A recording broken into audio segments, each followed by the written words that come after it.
KPK class 10th chapter name variations और इसकी review exercise number 3 को हम सॉल्व करेंगे, जिसका पहला क्वेश्चन है कि at the end of each question 4 circles are given, fill in the correct circle only.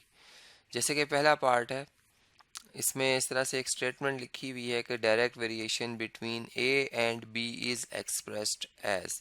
अब इससे मुंसलिक 4 पॉसिबल आंसर हैं, उनमें से जो दुरुस्त होगा उसे हमें सर्कल करना होगा। ठीक है, तो डायरेक्ट वेरिएशन में आप जानते हैं कि अगर ए और बी दो क्वांटिटीज़ हैं तो हम यूँ कहते हैं कि A is directly proportional to B. इसमें ये प्रोपोर्शनैलिटी का साइन है। तो ये अगर आप देखें ऑप्शन, तो ये जो इस थर्ड वाले नंबर पे सर्कल बना हुआ है, इस पे ऐसा लिखा हुआ है कि A is directly proportional to B.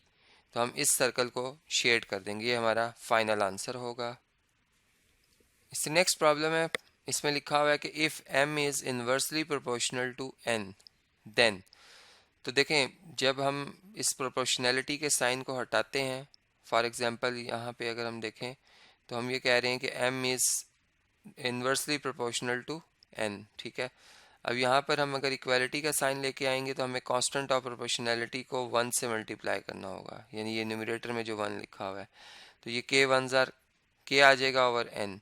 अब अगर आप इस n और m वापस में उनका प्रोडक्ट ले लेते हैं, यानी दोनों तरफ n से मल्टीप्लाई कर देते हैं, तो ये mn बन जाएगा लेफ्ट साइड पे, जबकि दूसरी तरफ सिर्फ k रह जाएगा, क्योंकि डिवाइज़र में n जो है वो अगर आप n से मल्टीप्लाई करते हैं तो इसको कैंसिल कर देगा।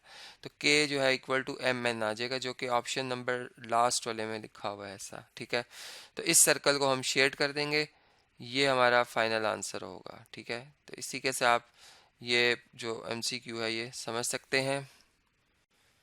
नेक्स्ट प्रॉब्लम है, identify the item that does not have the same ratio as the other three.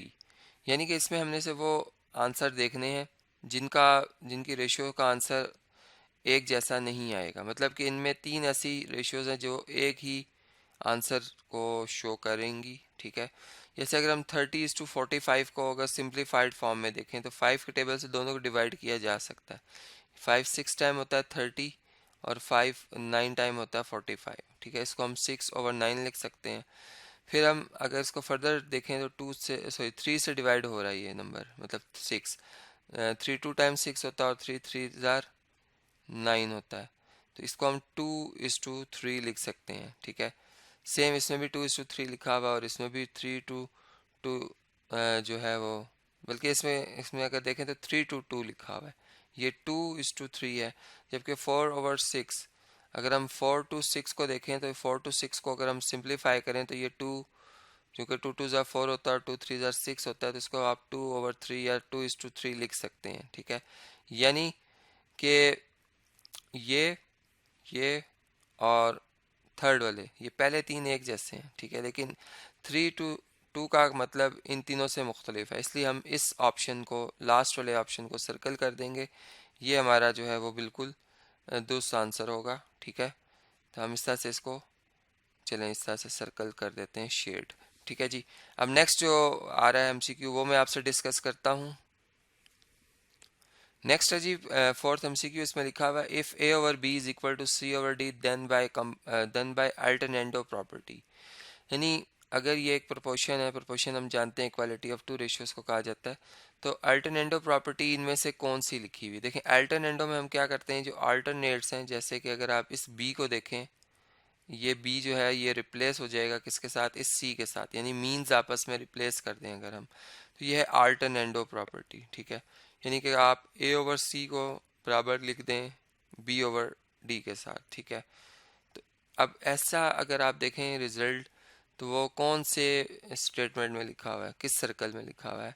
अगर इस थर्ड वाले सर्कल को देखें तो इसमें A over C equal to B over D ही लिखा हुआ है। ठीक है, तो यही हमारा बिल्कुल दुरुस्त जवाब होगा। इसको हम शेड कर देते हैं और इस तरीके से ये हमारा फाइनल आंसर है। ठीक है जी, इसको हम कहेंगे अल्टरनेटो प्रॉपर्टी। अब इससे नेक्स्ट जो प्रॉब्लम आ रही है, प्रॉब्लम नंबर 5, वो मैं आपसे डिस्कस करता हूँ। इस प्रॉब्लम में इस तरह से लिखा हुआ है कि if 7:9 is proportion to x ratio 27 then what is x। ठीक है, तो देखें, ये बात हम जानते हैं कि ये एक प्रोपोर्शन है। ठीक है, इसमें अगर हम देख रहे हैं ये एक रेशियो है 7:9 की, और दूसरी रेशियो है x:27 की, और ये दोनों बराबर हैं, इसलिए हमने यहाँ पर साइन ऑफ प्रोपोर्शनैलिटी ये शो किया हुआ है। अब इसमें लॉ ऑफ प्रोपोर्शन अप्लाई करेंगे, ये प्रोडक्ट ऑफ मीन्स जो लिया जाएगा वो हमेशा इक्वल होता है लॉ ऑफ प्रोपोर्शन के हिसाब से, in proportion product of extremes के, ठीक है। तो अब हम यहाँ पर इनकी इक्वालिटी को जब लिखेंगे, यानी 27 का प्रोडक्ट 7 से जो लिया जाएगा वो इक्वल होगा जो 9 और x का प्रोडक्ट है उसके, ठीक है। अब 9 से अगर आप पूरी इक्वेशन को दोनों तरफ डिवाइड कर लेते हैं, ठीक है, तो यहाँ से 9 कैंसिल हो जाता है, 27 ये मतलब 9 3 टाइम होता है 27 से, यहाँ पे 3 आ जाएगा, जबकि यहाँ पे 9 1 ज़र 9 एंड 9 1 ज़र 9 आ जाएगा, ठीक है।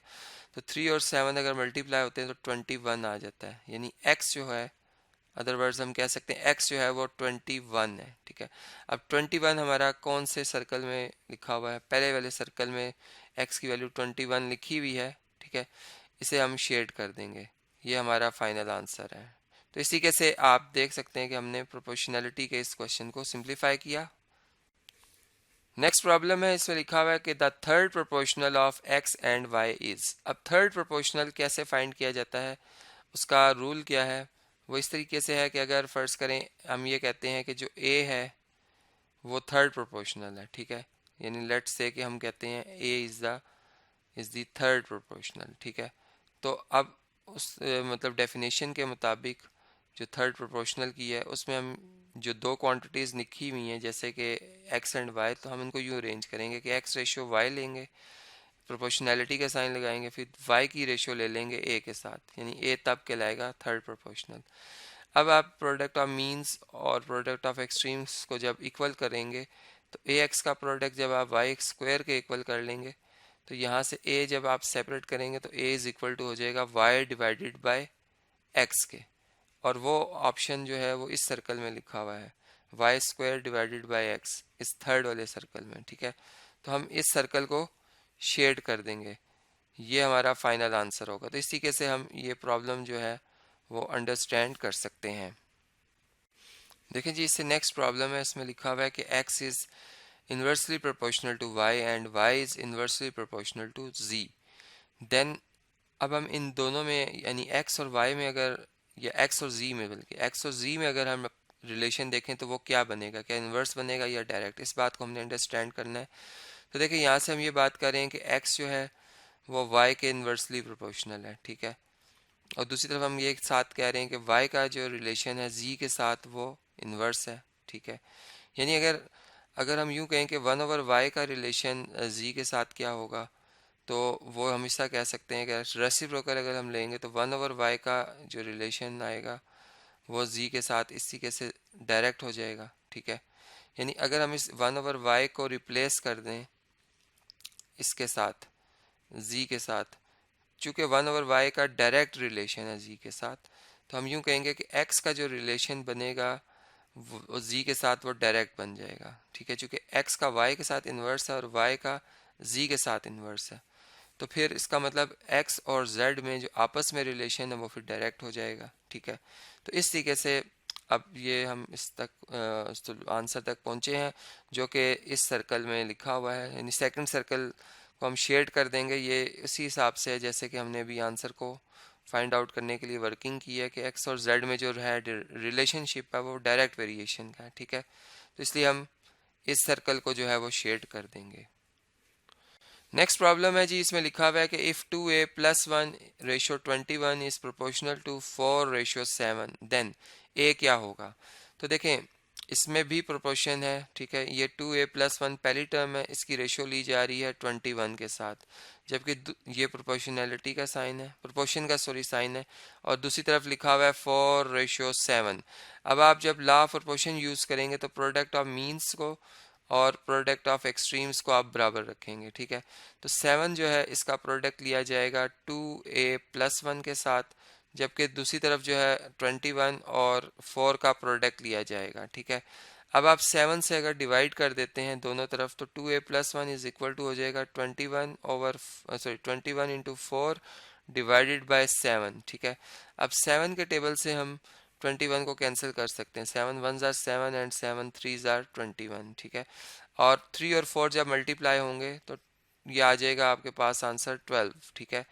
अब आप 1 को मूव करें दूसरी तरफ, इसका एडिटिव इन्वर्स ऐड करें, तो ये 1 इधर आकर 12 में से सब्ट्रैक्ट हो जाएगा, 12 माइनस 1 आ जाएगा, और 12 माइनस 1 जो है वो 11 है, ठीक है। और 11 को आप ये ए जो ए के साथ कोफिशिएंट है वो 2 से डिवाइड कर दें, तो 11/2 हमारा फाइनल आंसर होगा, जो कि ऑप्शन नंबर बी में, यानी इस सर्कल को हम शेड करेंगे जो सेकंड नंबर पर है, ये इसमें 11/2 ही लिखा हुआ है, तो ये हमारा फाइनल आंसर होगा, इसको हम शेड कर देंगे। तो इसी कैसे ये प्रॉब्लम सॉल्व करना हमने सीखा। नेक्स्ट प्रॉब्लम है जी, इसमें लिखा हुआ है कि अगर a ओवर b इक्वल हो c ओवर d के और फिर ये इक्वल हो e ओवर f के, यानी तीनों जो ये रेशियोज हैं आपस में, फ्रैक्शंस जो हैं आपस में बराबर हों, तो फिर इन फ्रैक्शंस में से जो ये फ्रैक्शंस यहाँ लिखी हुई हैं चारों, इनमें से कौन सी ऐसी है जिसको हम आसानी से सिंप्लीफाई कर सकते हैं, मतलब इन तीनों रेशियोज को इक्वल रखते हुए, ठीक है। तो देखें अगर हम इस वाले ऑप्शन के ऊपर गौर करें, ठीक है, चूँकि मैंने इस पर वर्किंग की है, तो देखें इसमें क्या रिलेशन है कि आप ए की जगह क्या पुट कर सकते हैं। देखें अगर हम के मेथड यूज़ करें तो हम कहते हैं ना ए ओवर बी, सी ओवर डी जो है और ई ओवर एफ जो है, ये तीनों किसके बराबर हैं, के, ठीक है। के कांस्टेंट है, कोई रियल नंबर है अदर देन ज़ीरो, इन तीनों का आंसर हम कहते हैं जी के इक्वल है, ठीक है। तो अगर ये के इक्वल है तो अलग अलग भी हम इसको के इक्वल कह सकते हैं, यानी ए ओवर बी भी के इक्वल है, सी ओवर डी भी के इक्वल है, और ई ओवर एफ जो है वो भी के इक्वल है। और अगर आप इसको अब फर्दर सिंप्लीफाई करें तो ए की जगह आप क्या सब्सटीट्यूट कर सकते हैं बी के, और सी की जगह डी के, और ई की जगह एफ, और ये के मल्टीप्लाई हो जाएंगे तो एफ के, ठीक है। अब आप ज़रा इस फ्रैक्शन को अगर सिलेक्ट करें तो देखें ए की जगह आप क्या रिप्लेस कर सकते हैं बी के, तो यानी नीचे भी देखें तो बी आ रहा है एल के साथ, यहाँ पे बी के आ जाएगा। सेम इसी तरह एम है, और सी की जगह आप डी के को सब्सटीट्यूट कर सकते हैं यहाँ से अगर आप देखें तो, ठीक है।